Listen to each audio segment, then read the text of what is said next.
Why did this mission fail? Well, let's take a look. At first glance, only one action appears to be the cause of shop damage, but by looking a little closer, there were many factors that led to shop damage. As you can see here, the mechanic did not review the proper documents before working on the part. He did not read the work instructions to see what limitations were, and did not check the manual to see if any changes were made.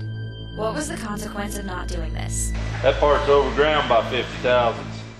A simple way to avoid this from happening would be to remember the first letter of READ.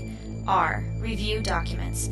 Read required documents prior to working, check the documents while working, and verify work with documents.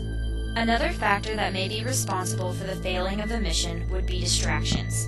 As you can see here, the inspector is trying to do two things at one time: inspect the parts and talk to another person. Despite this harmless-looking action, the consequences were disastrous. If the inspector had taken the time to end his work at a safe point, then the dropping of the part could have been avoided. Sacrificing quality and procedures to meet the deadline is the last factor that can be held responsible for the failing of this mission. As a result, many critical actions were overlooked. First, the woman allowed the cart to continue with the mission. Next, the mechanic and inspector did not read or check their work with the required documents. The inspector's focus and attention was distracted during the inspection. If the last letter of the acronym READ was followed, then this whole mission could have been saved. The woman would have stopped the person pushing the parts and transferred them to a new cart. The mechanic would have read the work instructions, checked the manual, and approved his work.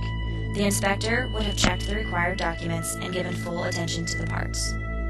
So, to summarize, a good way to minimize shop damage and continue to have high-quality products is to remember to read, review documents, end work at safe points, admit mistakes, diligence.